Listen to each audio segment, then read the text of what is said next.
here at the St. Augustine Art Association. And we're here with Jennifer Flint and Jorge Pena. And Jennifer, you are the, what do you call the person in charge here? Curator or?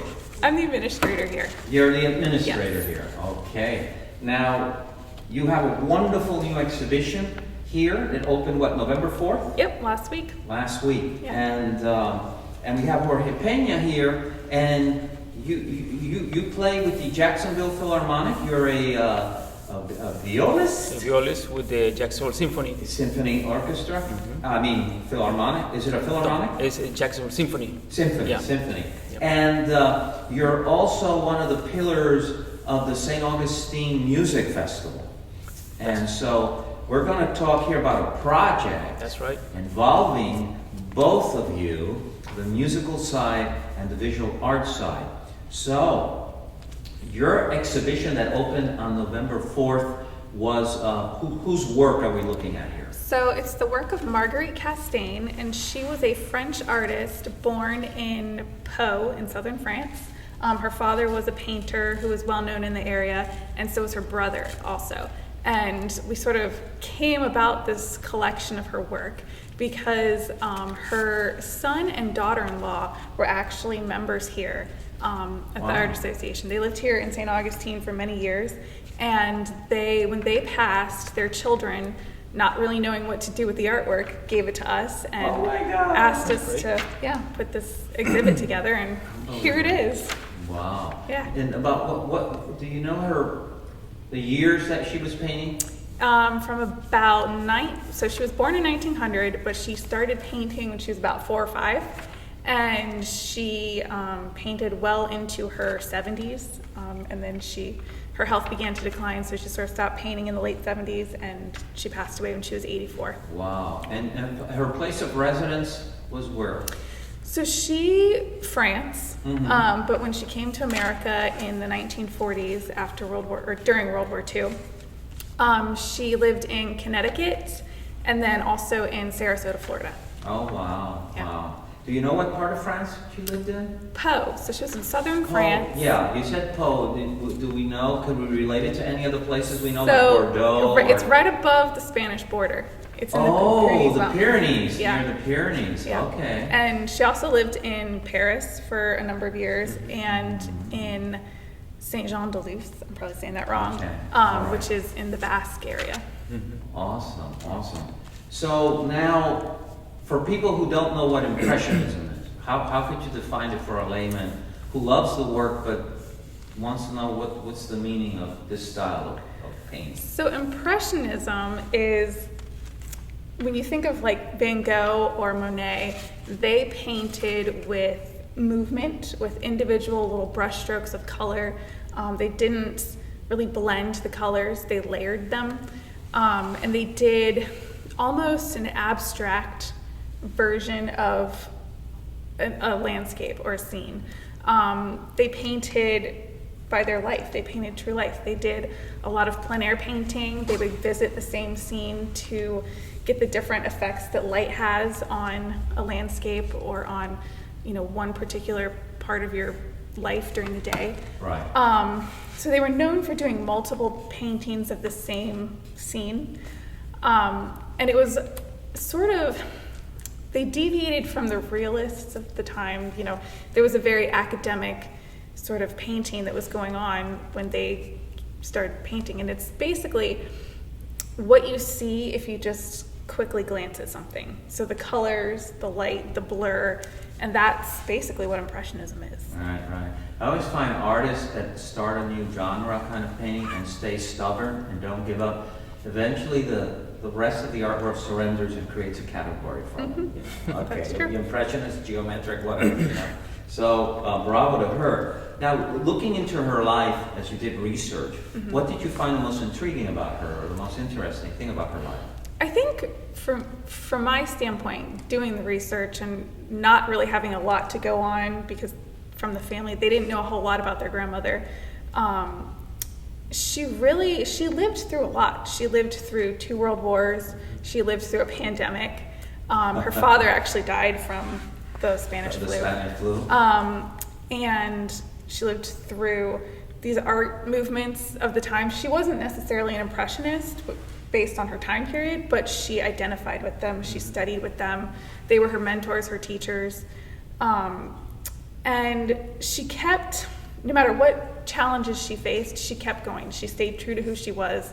She kept painting. Even when she came to America, she still continued to paint. She exhibited in New York City, in museums in New England. Right. So she stayed true to who she was, and she kept going no matter what she was facing. Wow, strong woman. And when you look at her work, what do you think you find the most compelling or the most intriguing about her work? I think you get a glimpse into her life. You get to see, where she was, who she was with. The portraits that we have in here are of her family, of her friends. Okay. And the places, like the landscapes, the New York Stills scenes, the and still life. landscape. It's where she lived, where she was. All right. And that, you just get to see her life through her own eyes. So she reflected her life through her painting then. Mhm, yeah. You can almost like if you took a camera and you took pictures of things in your life. And something also to touch back on the Impressionists, we have a couple of scenes in here where she did the same landscape or the same scene, but at different times, at different seasons. So she was a true Impressionist. So for the people who come to look at this exhibition, what would you want them to take from it? I would want them to take away that this woman, she's an artist, and we're living through weird times right now, and I think a lot of artists and creatives have either found a lot of creativity right now, or they've found themselves stifled and uninspired, or just depressed even to an extent. I know we've all gone through highs and lows through all of this, and for her, she kept going. She lived through all of these things, and she kept going. She kept working and exhibiting, and I think that is really the message that I want artists today to see is, keep going, stay true to who you are, and you'll have an incredible body of work at the end of it. Her parents were painters? Her dad painted? Yeah, her father and her brother. Her brother actually won the Prix de Rome, which is a prestigious scholarship in Paris. And so the two of them, her father painted a lot of churches and chateaus in the area of southern France. And he also taught, and he taught classes specifically for women. He was a champion for female artists, and I think that's why she was so successful from such a young age, because her father, he helped her along. That's great. Yeah. Right. Good to hear. Wow, that's interesting. Now, do you think there were artists that influenced her and artists that she influenced? Well, I know for sure she was influenced by her father and her brother. They were Impressionists also? Yes.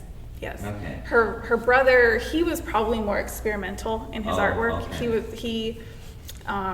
Whereas she was very true to Impressionism. I think her brother experimented a little bit more with that. Okay. He had a little bit more Fun. wild. Yeah, I would say some of his portraits are a little bit more wild than Let's hers. break the rules. Yeah. But she studied with Paul Lorenz and Pierre Bernard, and both of them were very well-known painters. Even today, you study about them in your art history classes. And when she studied with Pierre Bernard, she called him her master, and I think that you can really see that because when she was working with her father, her colors weren't so vivid and vibrant, and she had more smooth, I guess you could say smooth paintings. But when she started studying with Bernard, she really inherited that Impressionist style where she Comes out at you. Yeah, her colors became more bright, her individual brush strokes, her compositions. She even took up an interest because Bernard was known for painting nudes and figures and whatnot, and she took up an interest in that, and we have some beautiful figures that she did as well. So you really see the influence of Bernard mostly in her work, especially in her later life. So here's the question, this collaboration you guys are having, what is this about? How do we collaborate here? Want to go first? Yeah, ladies first. So Bill Boxer, he's a member Bill here. Boxer, what a strange name. Yeah, I think I know the man. Yeah. And so he and I have just had conversations over the last year, and I mentioned this exhibit to him when we started planning for it last fall, I think it was, and we were like, how can we, do something together? Because usually when the St. Augustine Music Festival has performances, our schedule's too busy and we haven't been able to do something collaborative. Right. Things move so quickly and time goes by and projects start. I know it's hard to. And so this kind of worked out, and I think, especially now that the performing arts has really taken a hit. I mean, so is the visual arts, but I think this is a good opportunity for us to say, hey, it's small, it's intimate, but here, let's do a performance. And I think that Impressionism and music and art go hand in hand. Right. So as we continue here, Mr. Bill Boxer is the director of the St. Augustine Music Festival. And if you want more information about this, you can go to the St. Augustine Music Festival Facebook page and website and get lots of information on what's coming our way. Now, Jorge, where does the French come on from your side? Okay. Well, let me just start by saying thank you for agreeing to do this collaboration. I think, like you said, Jen, the collaboration during these times is really, really spot on. We must always try to collaborate as much as possible. As smaller arts organizations like ours, nonprofits, must continue to adapt. And I saw this as a great opportunity to not just showcase one art way, but two different art forms, So we have the visual arts, which is a great exhibition. A lot of very, very fine portraits and all different types of paintings and drawings. When you couple it with music, my hope is that what you get is something that is much better than the two art forms put together. In other words, it's something that is really inspiring, and hopefully that will be the case when we do the concert over here, which is going to be obviously French Impressionist program. Right. So what you're saying is that having that concert here and having the art here just enhances that experience. That's correct. Gives it another dimension than just That's looking at the visuals. That's very interesting. That sounds exciting. So what do you think? Developing the flow, the instruments. What instruments will be involved in this concert, for instance? Yes, the program that we have put together is basically showcase two great composers from the Impressionistic period. So we're talking about who? Claude Debussy, who is probably considered the father figure of Impressionism, although he didn't want to be called that, but he basically established the school in music. And Ravel. Ravel was Debussy was a big influence in Ravel. And so the Debussy, we're going to feature the Debussy's Violin Sonata, which was completed towards the end of his life. Actually, it was part of a project that he wanted to accomplish before he died, and that was to write 6 pieces, sonatas, for various instruments, and this is the last piece that he completed, the Violin Sonata. So is obviously what you see is a genius of this musician at the climax of his career, and obviously something that he wanted to prove, because he hasn't written these kind of pieces before. So he wanted to obviously leave something behind of this caliber, and I'm glad that we did. We're happy to present this piece played by my daughter, Gabriela Peña. She's been playing with the Los Angeles Philharmonic this last year. Most of it, when the pandemic hit, like most orchestras, the LA Philharmonic also stopped. So right now she has some time to come, and luckily for us, she's going to be able to come and perform. Many of you have followed her career, And some of you probably remember her when she was a little kid, helping me move stands and so forth in the music and the festival. Now, more and more, I'm trying to feature her a little bit more. She's gonna be performing the Violin Sonata, and later on, we're gonna play the Ravel String Quartet. Wow. Which is another masterpiece. I think is considered one of the center pole of string writing and from the impressionistic movement. So we can say that in this program that you're going to do here on December 6th, we could say then that in music there's also an impressionism. That's right. Oh yeah, that's definitely. Music has always lagged and always has been literally impressed by the art, and actually has always come as a cue. Always starts with art, and then few years later, then music catches on. Right. In this case, both composers lived at the end of the 1900, right. And they lived through the Second World War basically, and so they stayed like you're saying, Jen, that they stayed true to their form. So what you're saying is that visual art, they feed from each other. That's right. Visual art, and it's so true, because if you see art, you could almost sometimes hear a soundtrack that you might create yourself. And the same way, like when you go to a movie and they have this beautiful classical soundtrack, mm-hmm. all this visual comes in, all this emotion you feel in your body. So, very much so. So what do you hope? We asked you what you hope people would come out with this exhibition from the art point, from the music part. What do you hope people leave with? Well, I want them to see the similarities in the style. Obviously, Impressionism also is in literature. Right. So in music, I would like people to see how composers use their genius to create, again, that impression. They were just like an impressionist in the art. They wanted to see how they could capture a moment in time. And how do they do it?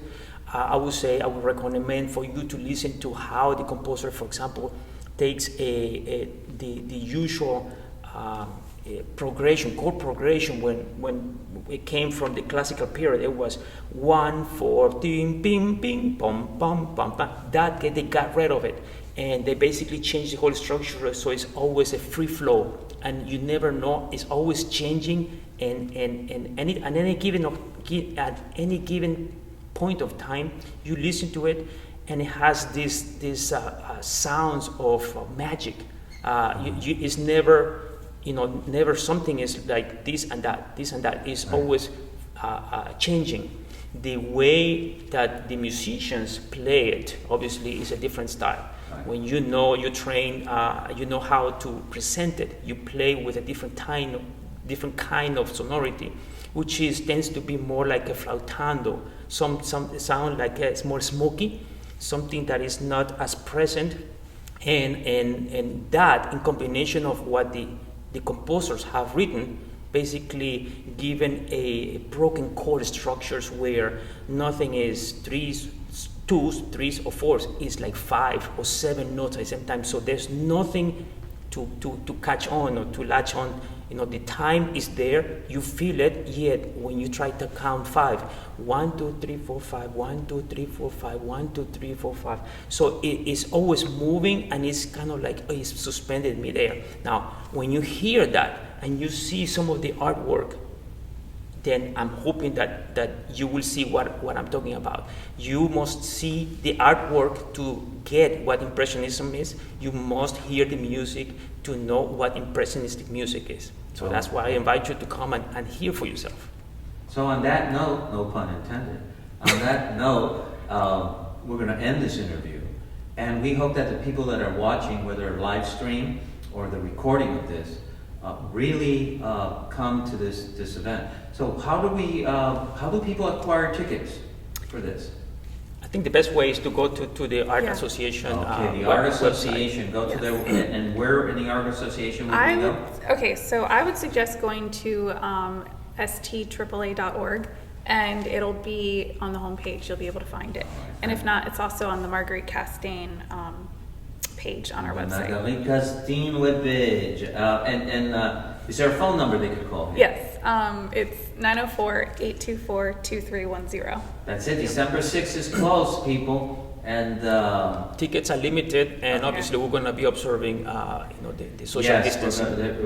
they will be observing here this whole distancing and masks Yep. and all that.